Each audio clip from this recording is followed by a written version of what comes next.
Selamat malam teman-teman.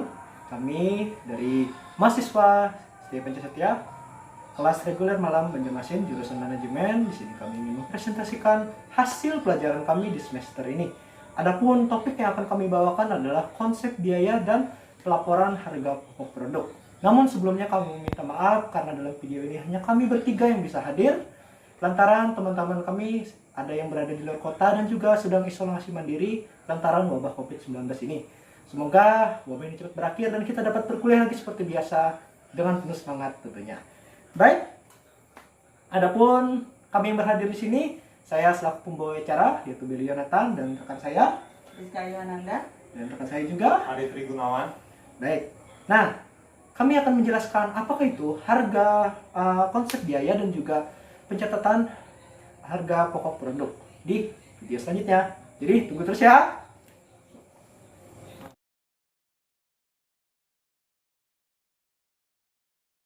Baik, saya akan menyampaikan materi yang pertama. Jadi apa sih yang dimaksud dengan konsep biaya dan juga apa sih yang diperlukan untuk kita melaporkan harga pokok produk.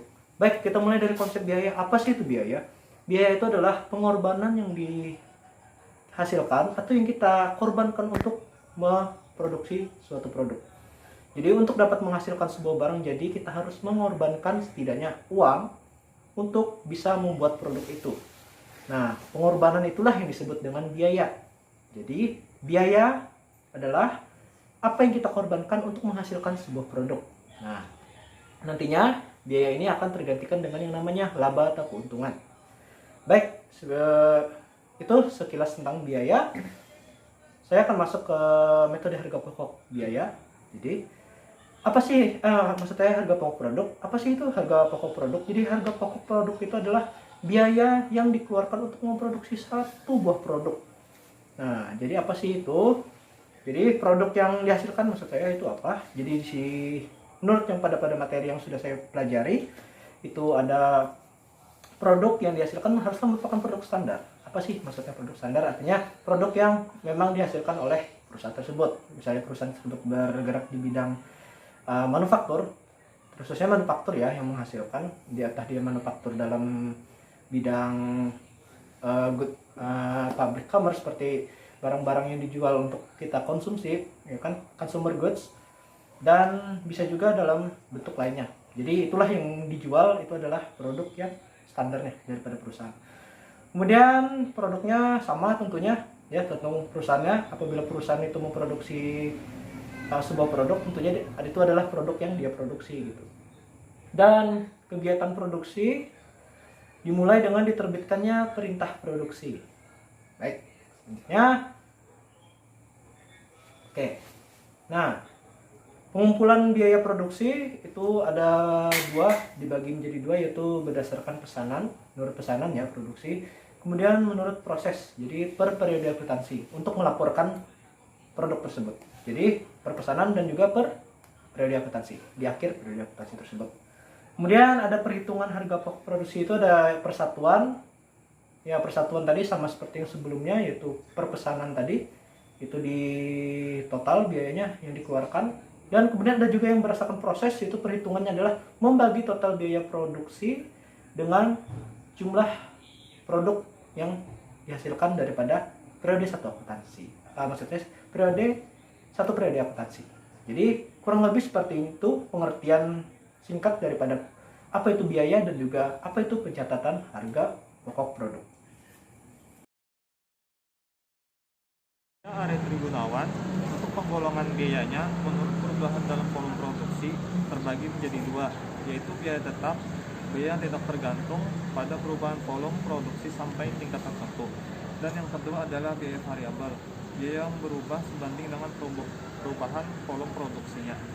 Untuk pengelompokan biaya produksi menurut keterlibatan biaya dalam pembuatan produk di dalam pabrik, yaitu biaya bahan baku langsung, yang kedua biaya buruh langsung, dan biaya umum pabrik. Halo semuanya, nama saya Nika Jasrin Hakim. Saya kelas manajemen Region Malam semester 4 di Sekolah Tinggi Pancastia Banjarmasin.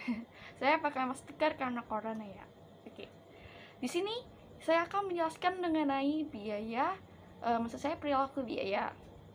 Perilaku biaya ini ada dua cost, yaitu variable cost dan fixed cost. Seperti di slide samping saya, ada total dollars and cost per unit. Di variable cost-nya itu akan saat tertulis di total dollars akan berubah atau bisa disebut dengan check its proportion with output, atau more output sama dengan more cost. Oke. Untuk di cost per unitnya itu tidak akan berubah atau bisa disebut dengan unchanged in relation to output. Nah, seperti itu. Lalu untuk fixed cost-nya sendiri sama seperti sebelumnya, tapi ini di total dollars. Dia tidak akan berubah dan menjadi atau bisa disebut dengan unchanged in relation to output.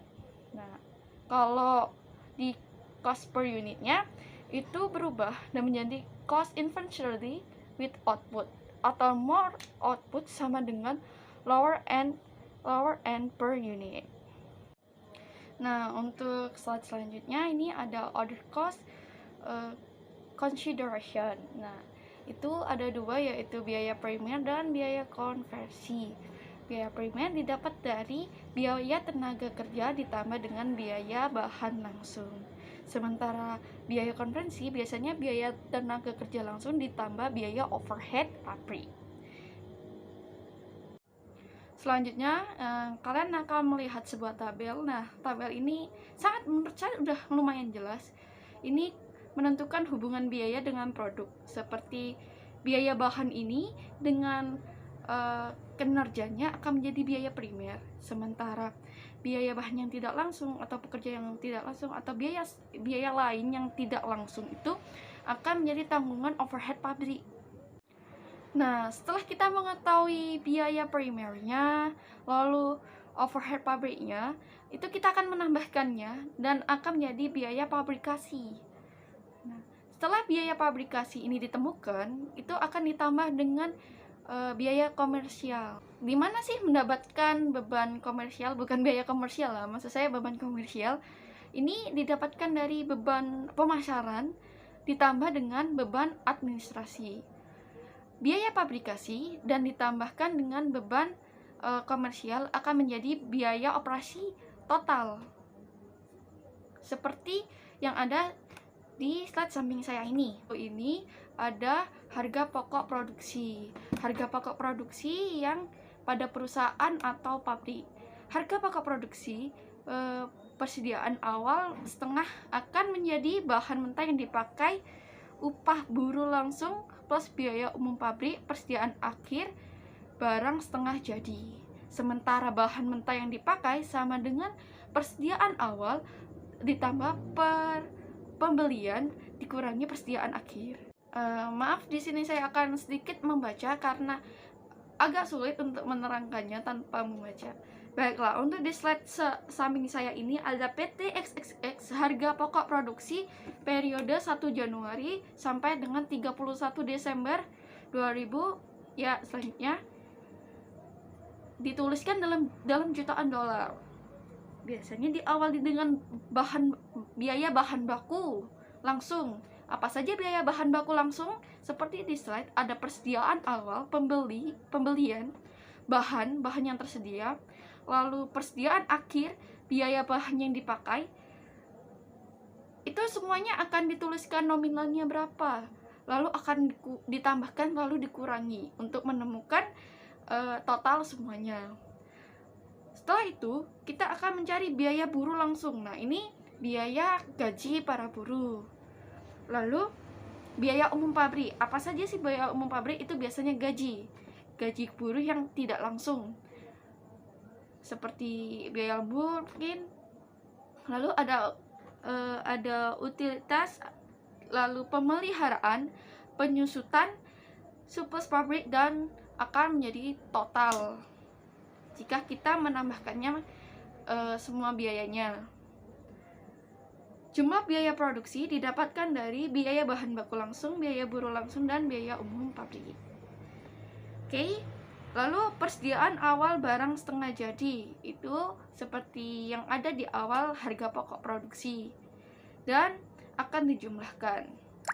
Sementara persediaan akhir barang setengah jadi itu didapat dari harga pokok produksi yang di awal tadi.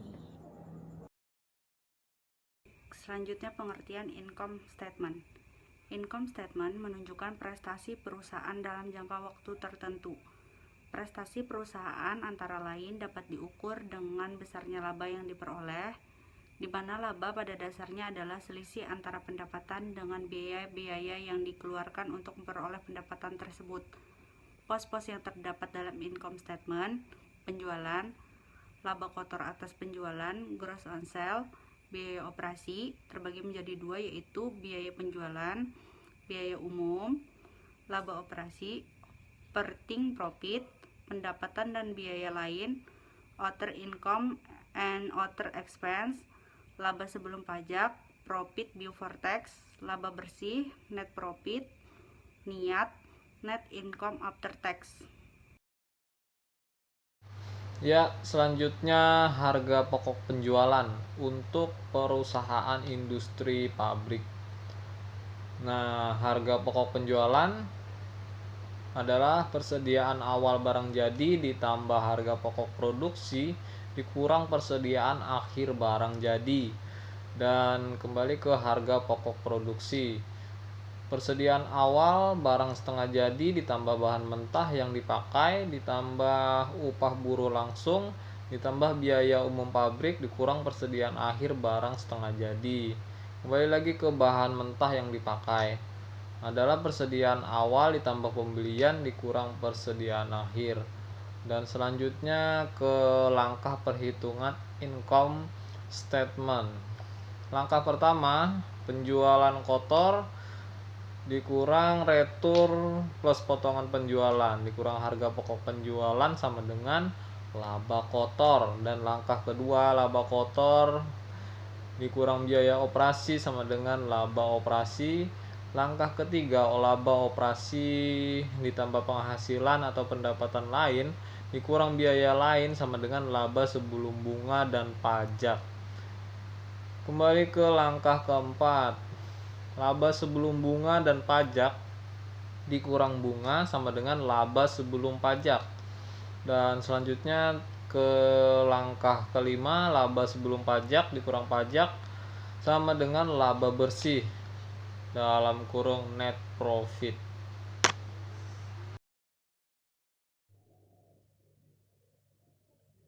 Oke, saya akan menjelaskan tentang income statement. Bisa dilihat dari slide di samping, itu adalah seluler produk income statement bulan Desember 2007. Bisa dilihat dari perhitungan harga produksi sebesar $126.000 serta biaya yang dikeluarkan sebesar $70.000. Perhitungan income statement. Untuk menghitung laba kotor, penjualan bersih dikurang harga pokok penjualan menghasilkan laba kotor. Kemudian yang kedua, biaya operasi, biaya penjualan ditambah biaya umum atau administrasi menghasilkan total biaya operasi.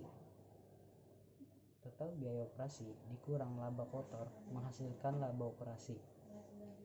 Kemudian yang ketiga, non operasi, pendapatan dikurang biaya menghasilkan total biaya non operasi. Kemudian total biaya operasi bisa dikurang atau ditambah laba sebelum bunga dan pajak. Laba sebelum bunga dan pajak dikurang bunga menghasilkan laba sebelum pajak. Kemudian dikurangi lagi dengan pajak perseroan menghasilkan hasil akhir laba bersih. Soal 2. PT Inno selama bulan Juni 2007 berhasil menjual barang produksinya sebanyak 150 unit dengan harga jual 40.000.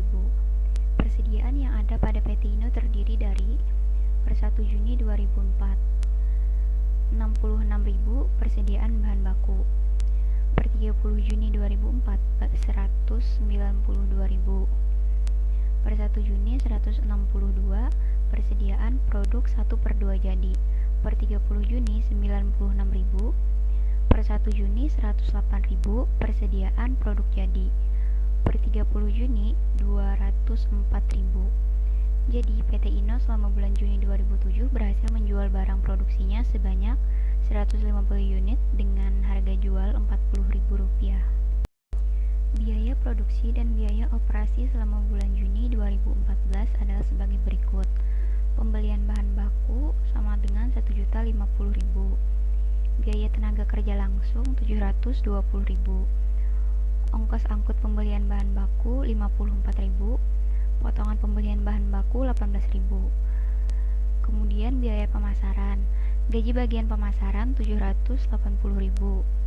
Iklan atau promosi Rp166.000. Biaya lain bagian promosi sama dengan Rp100.000. Selanjutnya biaya umum pabrik atau overhead. Upah tenaga kerja tak langsung Rp105.000, depresiasi Rp50.000, biaya lain pabrik Rp270.000. Yang terakhir biaya umum dan administrasi. Gaji pegawai kantor Rp564.000, biaya lain bagian umum Rp120.000, dan pajak penghasilan 20%.